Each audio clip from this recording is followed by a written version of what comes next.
Hallelujah. Hallelujah. Hallelujah. Thank you, Jesus. Thank you, Jesus. Praise you, Jesus. I hope you are enjoying this Christmas songs. Hallelujah. Hallelujah. ఒకవేళ మీకు సంతోషం అనిపిస్తే మీ friends కూడా share చేయండి, మీ family మెంబర్స్కి share చేయండి. ఇంకా ఎక్కువ ఎవరైనా చూడడానికి వినడానికి ఎవరైతే ఇంకా అవకాశం ఉందో వారందరూ కూడా షేర్ చేయండి. ఈ సంతోషాన్ని మనము అందరితో కూడా పంచుకుందాం. Hallelujah. Hallelujah. God bless you all. ఇప్పుడు మనము దేవుని వాక్యాన్ని వినడానికి మనం సిద్ధం చేసుకుందాము. ఆయన మనతో ఏం మాట్లాడబోతున్నాడు ఈ క్రిస్మస్ సీజన్లో గొప్ప గొప్ప సందేశాలు ఆయన మనకి ఇస్తున్నారు. ప్రతిరోజు కూడా ఆయన వాక్యం ద్వారా మనల్ని ఆత్మీయ ఆహారం ద్వారా మనల్ని ఎంతగానో బలపరుస్తున్నాడు. కాబట్టి మీరందరూ కూడా వాక్యాన్ని వినండి, చూడండి, లైక్ చేయండి, షేర్ చేయండి, దయచేసి సబ్స్క్రైబ్ చేసుకోండి. హల్లెలూయా. అలా ఇంకా అనేక మందికి ఇది తెలిసేలాగా వారికి షేర్ చేయండి. Hallelujah. Hallelujah.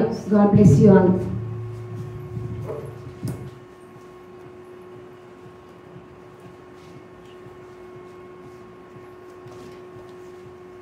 Praise the Lord. Praise the Lord. Praise the Lord. Hallelujah. Hallelujah. దేవునికి మహిమ కలుగును గాక. దేవునికి స్తోత్రం. హల్లెలూయా. హల్లెలూయా. హల్లెలూయా. ఇంతవరకు మరి మనం ఆరాధనలో ప్రభుని స్తుతించాము. మన కోసం జన్మించినటువంటి ఆ రాజాది రాజుని మనం మహిమపరిచాము. ఈ సమయంలో పిల్లరా మనం డైరెక్ట్గా దేవుని యొక్క వాక్యంలోనికి వెళ్ళిపోదాం. మనం క్రిస్మస్ సందేశాలని ధ్యానం చేస్తూ ఉన్నాము. లూకాసు వార్తలో ఉన్నటువంటి మరి నిన్నటి రోజు మొదటి అధ్యాయంలో జకర్యా ఎలిజబెత్ అమ్మలను దేవుడు ఎలా దర్శించాడు, జకర్యాతో మరి దేవదూత వచ్చి ఎలా మాట్లాడారు, మరి ఎలిజబెత్ అమ్మ గర్భం ధరించడము, ఇవన్నీ కూడా మనం చూసాము. ఈరోజు మనం అదే మొదటి అధ్యాయము 39వ వచనం నుండి మనం ధ్యానం చేసుకుందాం పిల్లరా. ఇక్కడ మరి మరియమాతని దర్శించడానికి ముందు అక్కడ మనం చూస్తున్నాము జకర్యాని గాబ్రియల్ దూత దర్శించాడు. జకర్యాతో ఈ యొక్క ప్రాఫెసీ అంటే జరగబోయేటువంటి ఈ యొక్క యోహాను గారి యొక్క జన్మ గురించి దేవుడు తెలియజేసిన తర్వాత అదే దూత మరి నెక్స్ట్ మరియ తల్లిని సందర్శిస్తాడు 6 నెలల తర్వాత. సో అది ఆల్రెడీ మనం ధ్యానం చేసాము. మరియ తల్లిని దర్శించిన తర్వాత ఆమె నేను ప్రభు దాసురాలను, మరి నీ మాట చొప్పున నాకు జరుగునుగా కానీ తను ఎంతో విశ్వాసంతో దేవుని యొక్క వాక్కుని స్వీకరిస్తారు, నమ్ముతారనమాట. మరి ఆ తర్వాత ఏం జరిగింది అనేది మనం ఇప్పుడు కంటిన్యూ చేద్దాం పిల్లరా. 39 ఆ దినముల యందు మరియా లేచి యూదా ప్రదేశములోని కొండసీమలోనున్న ఒక ఊరికి త్వరగా వెళ్ళి. Praise the lord. ఇప్పుడు దేవదూత చెప్పారు, నీ బంధువు ఎలిజబెత్ గొడ్రాల ఉండింది కదా, కానీ ఇప్పుడు ఆమె గర్భం ధరించింది, అది దేవుని కృప వలన, మరి 6వ మాసము అని చెప్పినప్పుడు దూత వెళ్ళిపోయారు. అలా చెప్పి వెళ్ళిపోయారు.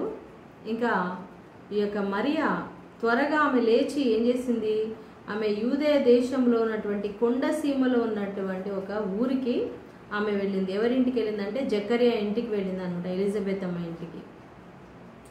జకర్యా ఇంటిలో ప్రవేశించి ఎలిజబెత్కు వందనము చేసెను. ఆమె మరి చాలా దూరమే ప్రయాణం. మరియా ఒక కన్యకగా ఉంది. మరి అంత దూరం మరి ఆమె ఒక్కతే ప్రయాణం చేసిందా, ఆమెకి ఎవరైనా తోడుగా వచ్చి ఉండొచ్చు. ఎందుకంటే అమ్మాయి ఒంటరిగా ఆ రోజుల్లో ప్రయాణం చేయాలంటే కొంచెం అంత సేఫ్టీ కాదు. మేబీ ఎవరైనా వచ్చి ఉండొచ్చు ఆమెకు తోడుగా. ఆమె గాడిద మీద ప్రయాణం చేసి ఉండొచ్చు. ఎందుకంటే కొంచెం మిడిల్ క్లాస్ ఫ్యామిలీ వాళ్ళు గాడిదల మీద ప్రయాణం చేసేవాళ్ళు. బాగా రిచ్గా ఉన్నవాళ్ళు, ధనవంతులు గుర్రాల మీద, రథాల మీద ప్రయాణం చేసేవాళ్ళు. ఇంకా చాలా పేదవాళ్ళ, నిరుపేదలు కాలినడకన వాళ్ళు ప్రయాణాలు చేసేవాళ్ళు ఆ రోజుల్లో. మరి చాలా దూరం, ఇక్కడ నజరేతు నుండి యూదయ దేశంలో ఉన్నటువంటి యూదయ ప్రాంతంలో ఉన్న ఆ యొక్క ఊరికి వెళ్ళాలి అంటే ఇప్పుడు కూడా మీరు ఇజ్రాయెల్కి వెళ్ళినప్పుడు ఆ ఊరికి వెళ్ళొచ్చు. ఎలిజబెత్ ఇల్లు ఇప్పుడు ఒక పెద్ద దేవాలయముగా మార్చబడింది పిల్లరా. ఆ దేవాలయానికి వెళ్ళాలంటే చాలా మెట్లు ఎక్కాలన్నమాట, చాలా పైకి ఉంటుంది అన్నమాట. మేము అది ఎక్కినప్పుడు చాలా కష్టపడ్డాం, అయినా కూడా మరి ఆ ప్రాంతానికి ఎక్కాము. ఇప్పుడైతే మంచిగా మెట్లు ఉన్నాయి, చక్కగా వెళ్ళొచ్చు పైకి. మరియా మరి తను కూడా ఇప్పుడు ఒక గర్భవతిగా ఉంది, తను చాలా రెస్ట్ తీసుకోవాలి. కానీ ఆమె ఎంత ఆతృత, దేవదూత చెప్పాడు మరి ఈ యొక్క వృద్ధాప్యంలో నా యొక్క బంధువురాలు మరి ఆమె ఏమవుతుందో తెలీదు, ఆమెకి నేను సహాయం చేయాలి, ఆమె ఈ వయసులో 6 నెలలు ఉంది కాబట్టి ఆమె ఎలా ఉంటుంది అని చెప్పేసి ఆమెకి హెల్ప్ చేయాలని చెప్పి మరియా మరి అక్కడికి వెళ్తూ ఉంది. పిల్లరా, ఆమె ఎప్పుడైతే ఇంటిలో ప్రవేశించిందో ఎలిజబెత్ అమ్మకి వందనాలు చెప్పింది. వాళ్ళు షాలోమ్ అని ఒకరొకరు కలుసుకున్నప్పుడు మనం ఎలా ప్రైజ్ ద లార్డ్ అని చెప్పుకుంటామో, వందనాలు అని చెప్తామో, నమస్కారం మన తెలుగు వాళ్ళు నమస్కారం అంటారు కదా, అలాగా వీళ్ళు షాలోమ్ అని చెప్పుకుంటారు. అలా వందన వచనం చెప్పగానే ఎలిజబెత్ మరియ యొక్క వందన వచనము వినగానే ఆమె గర్భములో శిశువు గంతులు వేసెను. ఎవరి గర్భంలో ఉన్న శిశువు? ఎలిజబెత్ అమ్మలో గర్భంలో ఉన్నటువంటి శిశువు గంతులు వేశాడు. ఎందుకు అంటే ఇక్కడ చూడండి, అంతటా ఎలిజబెత్ పరిశుద్ధాత్మతో నిండుకొనినదై బిగ్గరగా ఇట్లా నేను. యేసు ప్రభువులో ఎవరున్నారు? ఇప్పుడు ఆమె గర్భం ధరించింది పరిశుద్ధాత్మ ద్వారా, పరిశుద్ధాత్మ పూర్ణురాలై ఆమె గర్భం ధరించింది. యేసు ప్రభు ఆమె గర్భంలోకి వాక్కు రూపంలో ఉన్న దేవుడు శరీరము చిన్నగా మొదలయ్యారు ఆమె గర్భములో, మరియ గర్భములో. అంటే దేవుడు ఇప్పుడు ఆమె కడుపులో రూపం ధరిస్తూ ఉన్నారు. అయితే పరిశుద్ధాత్మ దేవుడు ఆమెలో ఉన్నాడు కాబట్టి ఆమె ఎక్కడికి వెళ్ళినా అక్కడ పరిశుద్ధాత్మ దేవుడు పనిచేస్తూ ఉన్నాడు అనమాట. ఆమె లోపలికి వెళ్ళగానే ఎలిజబెత్ అమ్మ పరిశుద్ధాత్మతో నింపబడింది. పిల్లరా, పరిశుద్ధాత్మతో నింపబడి ఆమె గట్టిగా ఇలా చెప్తా ఉందన్నమాట. ఏమని? స్త్రీలలో నీవు ఆశీర్వదించబడిన దానవు. ఇప్పుడు ఎలిజబెత్ అమ్మకు తెలియదు ఈ విషయం, కానీ ఆమెకి ఎలా చెప్పగలుగుతుంది? మరియా గర్భం ధరించిందని, ఆమె ధన్యురాలని. ఇవన్నీ కూడా పరిశుద్ధాత్మ ఆమెలో ఉండి పరిశుద్ధాత్మ దేవుడు మాట్లాడుతున్నాడు అనమాట. ఎలిజబెత్ అమ్మకు తెలియదు, కానీ పరిశుద్ధాత్ముడు ఆమెను అభిషేకించి పరిశుద్ధాత్మతో ఆమె నింపబడి గట్టిగా పరిశుద్ధాత్మతో మాట్లాడుతుంది. ఏమని? స్త్రీలలో నీవు ఆశీర్వదించబడిన దానవు. హల్లెలూయా. నిజమేనండి, ఈ భూమి మీద పుట్టిన అందరి స్త్రీల కంటే ఆశీర్వదించబడినటువంటి ఒక స్త్రీ, ఒక ధన్యురాలు ఎవరు అంటే మరియా. ఎందుకంటే ఆమెను దేవుడు ఎన్నుకున్నాడు. దేవుని కుమారుడే, భూమి ఆకాశాలు పట్టజాలన్నటువంటి ఆ దేవుడు మరి ఒక శరీర రూపంలో ఈ లోకానికి రావడానికి ఆమెను ఎన్నుకున్నాడంటే మరి ఆమె ఎంత ధన్యురాలండి కదా. దేవునికి స్తోత్రం. నీవు ధన్యురాలవు, నీ గర్భఫలమును ఆశీర్వదించబడను. ఎవరు గర్భఫలము? యేసుప్రభు. నీ గర్భఫలము ఆశీర్వదించబడను.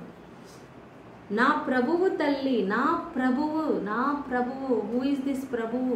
యేసయ్య, దేవుడు, ఆ పరలోక తండ్రి, నా ప్రభువు, నా దేవుడు, ఆయన యొక్క తల్లి నా యొద్దకు వచ్చుట నాకేలాగూ ప్రాప్తించను. ఇంత గొప్ప భాగ్యం నాకు ఎలా దొరికింది?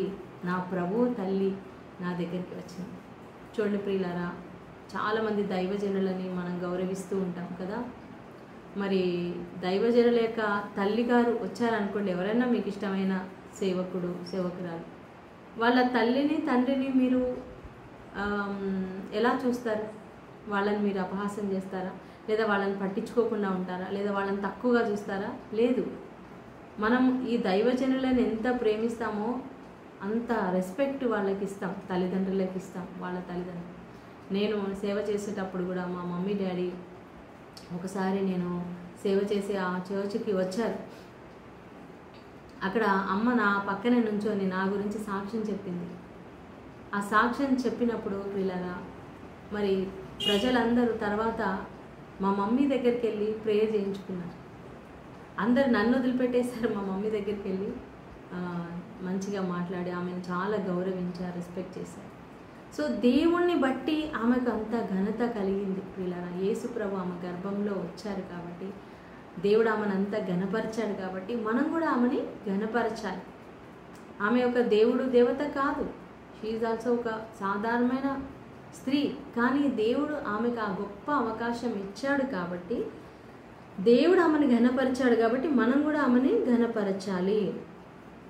సో ఆమె నా ప్రభు తల్లి నా దగ్గరికి రావడం ఎలా సంభవించిందని చెప్తూ, ఇదిగో నీ శుభవచనము నా చెవిని పడగానే నా గర్భములోని శిశువు ఆనందముతో గంతులు వేసెను. ఎప్పుడైతే మరియా శుభవచనం చెప్పిందో ఆమెలో ఉన్నటువంటి యేసుప్రభు, అంటే అక్కడికి యేసుప్రభు వచ్చారు మరియ ద్వారా కాబట్టి, ఎలిజబెత్ గర్భంలో ఉన్నటువంటి శిశువు ఆయన గుర్తిస్తున్నాడు. ఎందుకంటే ఆయన కూడా పరిశుద్ధాత్మతో నింపబడి ఉన్నాడు.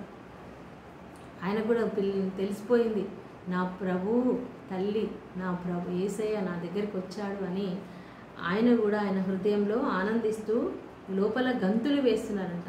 మరి ప్రెగ్నెంట్గా ఉన్న వాళ్ళు చెప్తూ ఉంటారు, లోపల పిల్లలు గంతులు వేస్తున్నారు అని చెప్తూ ఉంటారు. సో ఆనందం, సంతోషం వాళ్ళకి ఏదో కొన్ని నెలలు, కొన్ని వారాలకే వాళ్ళకి అన్నీ అర్థమవుతూ ఉంటాయంట. అన్ని ఫీలింగ్స్, తల్లి ఫీలింగ్స్ అన్నీ కూడా పిల్లలకి లోపల గర్భంలో ఉన్న పిండానికి కలుగుతూ ఉంటాయంట. సో అప్పటికే 6 నెలలు కాబట్టి యోహాను గారు చాలా మటుకు తయారైపోయారు. సో ఆయనకు అన్నీ తెలిసిపోతూ ఉన్నాయన్నమాట ఆ బేబీకి. సో అప్పుడు మరియా ఇట్లా మరియా ఇలా చెప్తుందనమాట, నా ప్రాణము ప్రభువును ఘనపరచుచున్నది. హల్లెలూయా. మరి ఏం చెప్తుందండి? నా ప్రాణం ప్రభు అంటే ఏ ప్రభు? ఆమె కడుపులో ఉన్న ప్రభు, పరలోక తండ్రే శరీరధారిగా మరి ఆమె గర్భంలోనికి వచ్చారు. సో తండ్రి రూపం, పరిశుద్ధాత్మ రూపం, ఇప్పుడు యేసే రూపంగా శరీరధారిగా ఆమె గర్భంలో ఉన్నారు కాబట్టి నా ప్రభువుని, నా ప్రాణము నా ప్రభువుని ఘనపరుస్తూ ఉంది. సో మరియా దేవుని ఘనపరిచిందండి. ఆమె దేవుని ఘనపరిచే బిడ్డ కాబట్టి దేవుడు ఆమెను ఘనపరిచాడు. ఓకే, ఆమె దేవుడితో సహవాసం చేసే బిడ్డ, దేవుణ్ణి ప్రార్థించే బిడ్డ, దేవుణ్ణి ప్రేమించే బిడ్డ కాబట్టి దేవుడు ఆమెను ఎన్నుకున్నాడు అనమాట. నా ఆత్మ నా రక్షకుడైన దేవుని యందు ఆనందించుచున్నది. ఆమేన్. చూడండి, మరియకు కూడా రక్షకుడు ఎవరు? యేసుప్రభువే. ఎందుకంటే ఆమె పాపాలు పోవాలంటే కూడా యేసుప్రభు రక్తము చిందించబడాలి. సో నా రక్షకుడైన, నా ఆత్మ నా రక్షకుడైన దేవుని యందు ఆనందించుచున్నది. ఈ లోకంలో మనుషులందరూ పాపం చేసి దేవుని మహిమను పొందలేకపోతున్నారు కదా. కానీ యేసుప్రభు ఈ లోకంలోనికి వచ్చి మనందరి పాపాలు తీసేయడానికి యేసే వచ్చారు. మనందరి రక్షకుడు యేసుప్రభువే. అలాగే మరియ తల్లికి కూడా రక్షకుడు యేసుప్రభువే. సర్వశక్తిమంతుడు నాకు గొప్ప కార్యములు చేసెను. దేవుడు సర్వశక్తిమంతుడు. మరియ ఎలా స్తుతిస్తుంది చూడండి, నా దేవుడు, నా సర్వశక్తిమంతుడు గొప్ప కార్యాలు నాకు చేశాడు కనుక ఇది మొదలుకొని అన్ని తరముల వారు నన్ను ధన్యురాలని అందురు. సో ఇప్పటి నుంచి అన్ని తరాల వారు నన్ను ధన్యురాలంటారు. అమ్మ మరియ తల్లి ఎంత ధన్యురాలు. యేసుప్రభుని కనింది, యేసుప్రభుని మోసింది, యేసుప్రభుకి ఆమె అన్ని పరిచర్యలు చేసింది, పాలు ఇచ్చింది, ఆమె ఆయనకి స్నానం చేయించింది, ఆయనకి గోరుముద్దలు తినిపించింది, ఆయనకి బట్టలు తొడిగింది, బట్టలు కుట్టింది. యేసుప్రభు ఆమె చేతిలో పెరిగారు. అంటే దేవుడు ఆమె చేతిలో పెరగడం అంటే నిజంగా ఎంత గొప్ప అనుభూతి అండి. అది ఎవరికి లేనటువంటి ఒక గొప్ప భాగ్యము దేవుడు ఆమెకిచ్చాడు. సో అందుకే ఆమె చెప్తా ఉంది, సర్వశక్తిమంతుడు నాకు గొప్ప కార్యములు చేశాడు కనుక ఇది మొదలుకొని అందరూ కూడా అన్ని తరాల వారు నన్ను ధన్యురాలని అంటారు. ఆయన నామము పరిశుద్ధము. హల్లెలూయా. దేవుని నామం పరిశుద్ధం అండి. ఆమె చూడండి, మరియా ఇప్పుడు కూడా దేవుణ్ణి ఘనపరిచింది, దేవుణ్ణి మహిమపరిచింది. ఆమె ఎక్కడ కూడా నన్ను ఘనపరచండి, నన్ను స్తుతించండి అని ఎక్కడ ఆమె చెప్పలేదు. ఆమె ఎందుకు చెప్తుంది అలాగా? షీజ్ ఒక సాధారణమైనటువంటి స్త్రీ. ఆమె అంత గర్వంగా ఎప్పుడు కూడా ప్రవర్తించలేదు. చాలామంది మరియ తల్లిని దేవతగా దేవుడిగా ఆరాధిస్తున్నారని తప్పుగా అర్థం చేసుకుంటారు. ప్రియులారా, బైబిల్లో ఎక్కడ కూడా అట్లా లేదు. ఎవరు కూడా అలా చేయకూడదు. కానీ ఆమెను గౌరవించాలి, ఘనపరచాలి. మనం ఆయనకు భయపడు వారి మీద ఆయన కనికరము తరతరములు ఉండును, తరతరములకు ఉండును. ఎవరికి మరి దేవుని యొక్క కనికరం ఉంటుంది? ఆయనకు భయపడేవాళ్ళు. మనం దేవునికి భయపడాలి పిల్లలు. మనం మనుషులకి కాదు భయపడాల్సింది. మనుషులు ఈరోజు మరి మనల్ని బెదిరించవచ్చు, మనకి హాని చేయాలని చూడొచ్చు, మనల్ని శిక్షించవచ్చు. మనుషులకి కాదు, మన కోర్టులకి కాదు భయపడేది, పోలీసులకి కాదు భయపడేది. అంటే చట్టబద్ధంగా మనం వాళ్ళకి ఇచ్చే రెస్పెక్ట్ వాళ్ళకి ఇస్తాము. కానీ అయ్యో మనుషులేమో నాకు చేసేస్తారు, మనుషులేమో నన్ను నష్టపరుస్తారు, నన్ను ఏమన్నా చేసేస్తారేమో అని మనుషులకు భయపడద్దు. దావీదుని చంపడానికి సౌలు తన సైన్యం అంతా తరుముతూ వచ్చారు. కానీ దావీదు దేవుని నమ్ముకున్నాడు, దేవుని యందు ధైర్యంగా ఉన్నాడు. ఈ మనుషులు నన్ను ఏమీ చేయలేరు, నా దేవుడు నన్ను కాపరిగా ఉండి నన్ను కాపాడుతాడని భయపడకుండా దేవుని నమ్మాడు పిల్లరా. కాబట్టి మనము మనుషులకి భయపడకూడదు, కానీ దేవునికి భయపడాలి. దేవునికి భయపడే వాళ్ళకి ఆయన తన కనికరాన్ని తరతరాలు ఇస్తాడనమాట. సో ఆయన తన బాహువుతో పరాక్రమము చూపెను, వారి హృదయముల ఆలోచన విషయమై గర్విష్ఠులను చెదరగొట్టెను. సో ఇవన్నీ కూడా మరియ తల్లి చెప్తున్నటువంటి మాటలు అన్నమాట.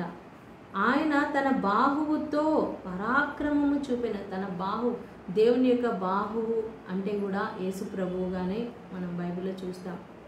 దేవుని యొక్క హస్తము అన్న, దేవుని యొక్క బాహువు అన్న యేసు ప్రభువుని చూపించాడు. దేవుడు తన బాహువుతో అంటే యేసు ప్రభువుతో ఆయన పరాక్రమం చూపించాడు. వారి హృదయంలోని ఆలోచనల విషయమై గర్విష్ఠులను చెదరగొట్టాడు. ఎంతోమంది గర్విష్ఠులు మనసులో దేవుణ్ణి దూషించే వాళ్ళు కావచ్చు, దేవుని ప్రజలకు వ్యతిరేకంగా ఆలోచించే వాళ్ళు కావచ్చు, వాళ్ళ ఆలోచనలన్నీ ఆయన చెదరగొట్టేస్తాడనమాట. ఎవరైనా నీ జీవితంలో నిన్ను పాడు చేయాలని, నిన్ను నాశనం చేయాలని చూస్తున్నారా? దేవుడు వాళ్ళ ఆలోచనలు చెదరగొడతాడు. సింహాసనముల నుండి బలవంతులను పడద్రోసి దీనుల నెక్కించెను. ఆమేన్. దేవుడు ఫస్ట్ నుంచి మనం చూసినట్లయితే సింహాసనంలో దేవుడు మాత్రమే ఉంటాడు పిల్లలు, అత్యున్నతమైన సింహాసనం. అయితే సైతానుడు ఆ సింహాసనం మీద ఆసీనుడు కావాలనుకున్నాడు, దేవుని స్థలాన్ని కోరుకున్నాడు వాడు. అందుకే దేవుడు వాడిని ఏం చేశాడు? కింద పాతాళంలోకి వాడిని నెట్టివేశాడు. సో అలా ఎవరైతే గర్వముతో నేను అందరికంటే పైన ఉండాలి, దేవుని కంటే కూడా పైన ఉండాలని ఎవరైతే అనుకుంటారో అలాంటి గర్విష్ఠులను ఆ సింహాసనం నుండి ఆయన బలవంతులు, నేను చాలా బలవంతుణ్ణి అని అనుకున్న వాళ్ళని కిందికి ఆయన నెట్టివేసేస్తాడు. అలాగే నిమ్రోదు కూడా మనం చూస్తే పాత నిబంధనలో మరి ఒక బాబేలు గోపురం కట్టి దేవుడిని చేరుకోవాలి, ఒక పెద్ద గోపురం కట్టాలి అని ప్రయత్నించాడు. ఒక సింహాసనాన్ని, సాతాను సింహాసనాన్ని వాడు కట్టాడు, అక్కడ సాతాను రాజ్యాన్ని కట్టాడు. కానీ దేవుడు వాడి తలంపులు చెదరగొట్టేశాడు. వాడు బలవంతుడిగా ఉండి ఈ భూమిని ఆక్రమించుకోవాలని చూశాడు పిల్లలు. అందుకే అక్కడ దేవుడు వాడి ప్లాన్ని చెదరగొట్టి అక్కడ భాషలను తారుమారు ఆయన చేసేసాడనమాట. ఆయన బలవంతులను పడద్రోసి ఏం చేశాడు? దీనులను ఎక్కించాడు. హల్లెలూయా, ప్రైజ్ ది లార్డ్. ఎవరైతే తగ్గించుకుంటారో పిల్లరా, దేవుని బిడ్డలలో, దేవుని సేవకులలో ఉండవలసినటువంటి అతి ముఖ్యమైనటువంటి క్వాలిటీ, లక్షణం తగ్గింపు. మనకి ఎంతో ఉండొచ్చు, చాలా జ్ఞానం ఉండొచ్చు, టాలెంట్స్ ఉండొచ్చు, దేవుడు ఎంతో గొప్పగా వాడుకొని ఉండొచ్చు. కానీ మనం దీనత్వం అనేది వస్త్రం వలె ధరించుకోవాలి, తగ్గింపు కలిగి ఉండాలి. ఎదుటి వాళ్ళ ఎడల మనం ఎప్పుడు మన గొప్పలు మనం చెప్పుకోకూడదు, ఎదుటి వాళ్ళని కించపరచకూడదు, మన ధనాన్ని, మన యొక్క గొప్పతనాన్ని, మన యొక్క టాలెంట్ని గొప్పగా చూపించుకోకూడదు. ఎప్పుడు తగ్గించుకోవడం మనం నేర్చుకోవాలి పిల్లలు. ఈ రోజుల్లో చాలామంది దేవుని సేవకుల్లో కానీ దేవుని బిడ్డలో కానీ తగ్గింపు అనేది కరువైపోతుంది. హల్లెలూయా. దేవుడు చూడండి, దేవుడే తగ్గించుకున్నాడు. అంత గొప్ప దేవుడు, అంత లగ్జరీ, అంత మహిమ విడిచిపెట్టి ఆయన ఈ లోకంలో ఎక్కడ జన్మించాడండి? పశువుల పాకలో జన్మించాడు. ఈరోజు చాలామంది సేవకులు ప్రియులారా సేవ చేయడానికి వెళ్ళినప్పుడు మరి చాలామంది నన్ను అడుగుతూ ఉంటారు, సిస్టర్ మీరు ప్రార్థన చేయడానికి వస్తున్నారు కదా, మా గ్రామానికి వస్తున్నారు, మా విచారణకి వస్తున్నారు, లేదా మా చర్చికి వస్తున్నారు, మీకు ఎంత అమౌంట్ ఇవ్వాలి అని అడుగుతూ ఉంటారు. ఎందుకంటే అలా కొంతమంది సేవకులు మాకు ఎంత అమౌంట్ కావాలి అంటే, పిలిచిన వాళ్ళు కూడా, దేవుని సేవకులను పిలిచిన వాళ్ళు కూడా కొంతమంది ఏంటంటే వాళ్ళకి కనీసం ఛార్జీలు కూడా, అప్ అండ్ డౌన్ ఛార్జీలు కూడా ఇవ్వకుండా, వాళ్ళని దైవ సేవకులను ఘనపరచకుండా అలా పంపించేస్తారు. ఏదో జస్ట్ వాడుకొని పంపించేస్తారు. అలా ఉండకూడదు. మరి కొంతమంది ఏంటంటే మరి మేము ఇంత అమౌంట్ అయితేనే, మాకు ఇలాంటి రూమ్స్, ఏసీ రూమ్స్ అయితేనే, మాకు ఇలాంటి ఫ్లైట్లో బుక్ చేస్తేనే మేము వస్తాం, అలాంటి డిమాండ్ చేసే వాళ్ళు కూడా ఉన్నారు. సో ప్రియులారా, మనం అలా డిమాండ్ చేయకూడదు. దేవుడు మనకు ఇచ్చినటువంటి స్తోమతలో మనం వెళ్ళాలి. ఒకవేళ దేవునికి వెహికల్ ఇచ్చాడా, ఓకే వెహికల్లో వెళ్ళు. దేవుడు నీకు ఫ్లైట్లో వెళ్ళే అవకాశం ఇచ్చాడా, వెళ్ళు. కానీ మనం అవతల వాళ్ళు పిలిచిన వాళ్ళని మనం నాకు ఇంత కావాలి ఇంత కావాలని మనం ఒకవేళ వాళ్ళ దగ్గర పెట్టే స్తోమత లేకపోతే మనం వాళ్ళని ఫోర్స్ చేయకూడదు. ఇలా ఉంటేనే నేను వస్తాను, ఇలా ఉంటేనే వచ్చి నేను దేవుని వాక్యం బోధిస్తానంటే అది ఎక్కడ తగ్గింపు ప్రియులారా? అలా కొంతమంది ఉన్నారు. కానీ మనం అలా ఉండకూడదు ప్రియులారా. దేవుని నామంలో మనం వెళ్ళాలి. మరి పిలిచే వాళ్ళు కూడా ఎవరైనా సరే, గృహంలో మీరు ప్రార్థన చేయించుకున్న సేవకులు వచ్చినప్పుడు, ఫాదర్స్ వచ్చిన, పాస్టర్స్ వచ్చిన సేవకులు, మాలాంటి ఇవాంజలిస్టులు, సేవకులు, దైవజనులు, ప్రవక్తలు వచ్చినప్పుడు ప్రియులారా, మీ దగ్గర ఉన్న దాంట్లో ఒక చిరు కానుక, మీ దగ్గర ఉన్న దాన్ని బట్టి, కొంతమంది చాలా రిచ్ ఉంటారు, కానీ వాళ్ళు నిన్నటి రోజు ఒక దేవుని సేవకురాలు, ఆమె ఎంతో బాధతో చెప్తా ఉంది. ఒక ఫ్యామిలీకి ఆమె ఎంతో సేవ చేస్తూ ఉంది. వెళ్ళి ప్రతి విషయంలో వాళ్ళకి ప్రేయర్ చేస్తూ, వాళ్ళని దేవుళ్ళు నడిపిస్తూ, వాక్యంలో బలపరుస్తూ ఉన్నటువంటి దైవజనురాలు. అయితే ఆమె చెప్తుంది, ఎప్పుడు కూడా ఆమె ప్రేయర్ చేసిన తర్వాత ఆమెకి ఇచ్చే కానుక 10 రూపాయలు 20 రూపాయలు అంట, మహా అంటే 50 రూపాయలు. ఏంటండి అసలు దేవుని సేవకులకి ఇచ్చే గౌరవేనా అది? 10 రూపాయలకి ఈరోజు మనం భిక్షగాళ్ళకి ఇస్తున్నాం, అవునా?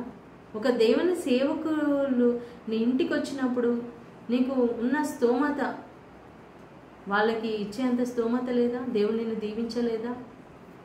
మన సేవకులకు ఇస్తే, సేవకులకు కాదండి ఇచ్చేది, దేవునికి ఇస్తున్నట్టు. మనం దేవునికి ఇస్తున్నామనే ఉద్దేశంతో ఇవ్వాలి. నువ్వు ఇచ్చేది దేవుడికే. వాళ్ళు దేవుని సేవలో వాడతారు, వాళ్ళ ప్రయాణాలకు, వాళ్ళ ఖర్చులకు. ఇంత దూరం వాళ్ళ దగ్గరకు వచ్చి ప్రార్థన చేసినప్పుడు ఆ దైవజనులను నువ్వు ఎలా ఘనపరచాలి ప్రియులారా? నిజంగా కొంతమంది దేవుని సేవకులను ఎలా ఘనపరచాలో వాళ్ళకి తెలియదు. సో మనం అలా ఉండకూడదు ప్రియులారా, ఘనపరచాలి. దేవుని సేవకులని మనము ఘనపరచాలి. హల్లెలూయా, హల్లెలూయా. యేసు ప్రభు అంతగా తగ్గించుకున్నాడు. సో ఆయన ఎవరిని ఘనపరుస్తాడంటే, ఎవరైతే తగ్గించుకుంటారో వాళ్ళని, దీనులను ఆయన లేవనెత్తుతాడనమాట. ఆకలి కొనిన వారిని మంచి పదార్థములతో తృప్తిపరచి ధనవంతులను వట్టి చేతులతో పంపివేసింది. ఎవరైతే ఆకలితో, అంటే ఆత్మ ఆకలి, దేవుని కొరకైన ఆకలి ఎవరైతే కలిగి ఉంటారో వాళ్ళని దేవుడు తృప్తిపరుస్తాడు. ఎవరైతే మేము చాలా ధనవంతులము, మాకేం అవసరం లేదు అంటే వాళ్ళు ఆశీర్వాదాలు ఏమి పొందుకోరు. మాకు చాలా ఉన్నాయి, మాకు దేవుడు అవసరం లేదు అంటే వాళ్ళు ఏం బ్లెస్సింగ్స్ పొందుకోరు.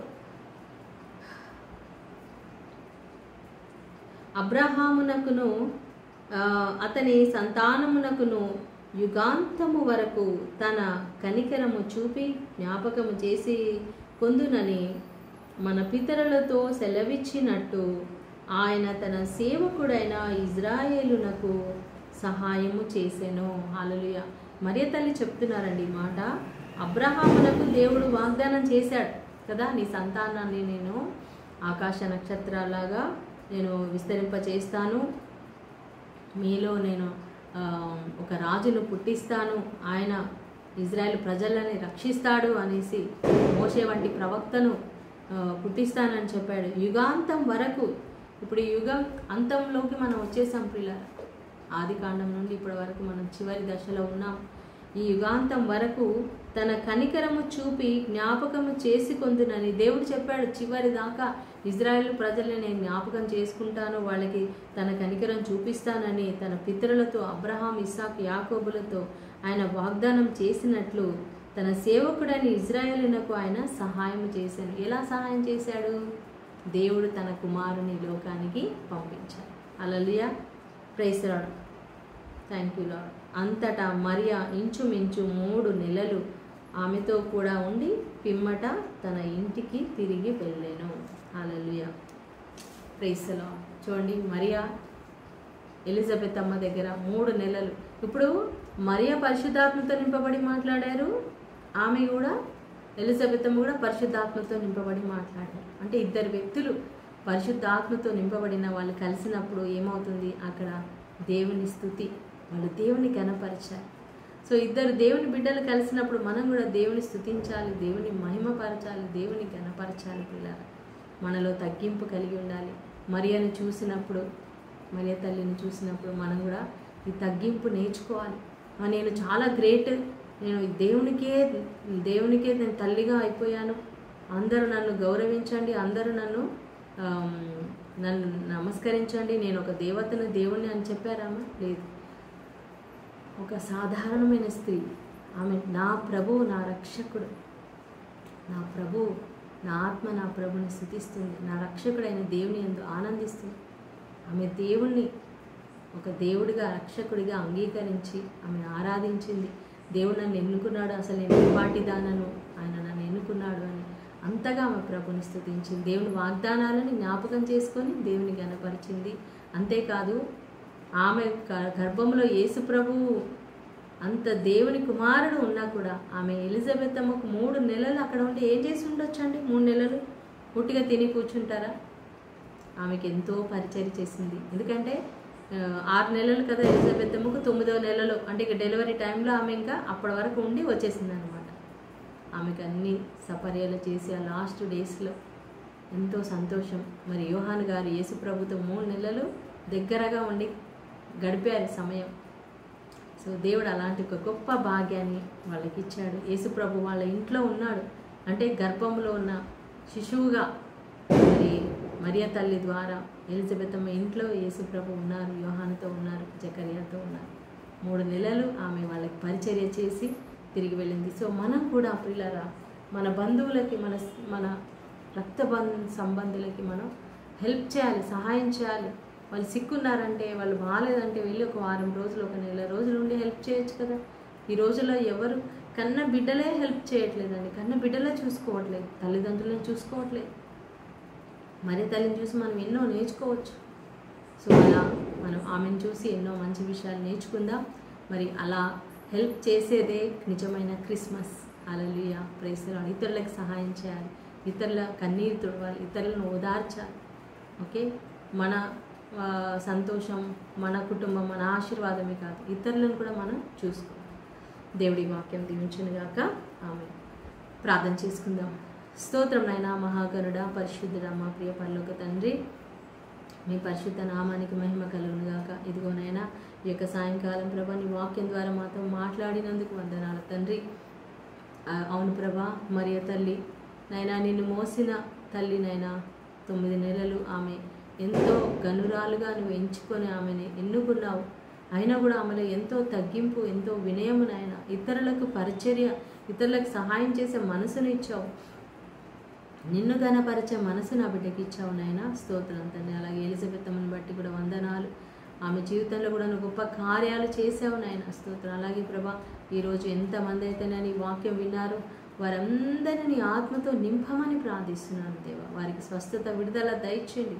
వారి గృహాల్లో మీ సన్నిధి ఉంచండి నాయన. అయ్యా, మా గృహాల్లోనికి రండి నాయన మీరు ప్రభా. స్తోత్రం. మీ ఆత్మతో మమ్మల్ని నింపండి నాయన యేసయ్య. ప్రతి ఒక్కరికి స్వస్థత, విడుదల దయచేయండి నాయన. ప్రతి సమస్య నుంచి విడుదల దయచేయండి నాయన. తగ్గింపు దయచేయండి నాయన. దేవా, మేము నీ అందు భయభక్తులు కలిగి ఉండాలి, తగ్గింపు కలిగి ఉండాలి నాయన యేసయ్యా. మరియ తల్లిలో ఉన్నటువంటి మంచి లక్షణాలు, ఎలిజబెత్తంలో ఉన్న మంచి లక్షణాలు మాలో కూడా దయచేయమని, మాలో కూడా అలాంటి విశ్వాసాన్ని దయచేయమని, ఈరోజు ఈ లైవ్లో ఉన్న ప్రతి బిడ్డను కూడా ఆశీర్వదించమని నజరేయుడైన యేసు నామములో ప్రార్థించి పెట్టుకుంటున్నాం తండ్రి. ఆమేన్, ఆమేన్, ఆమేన్. దేవుడు మీ అందరిని దీవించును గాక. God bless you. షాలోమ్.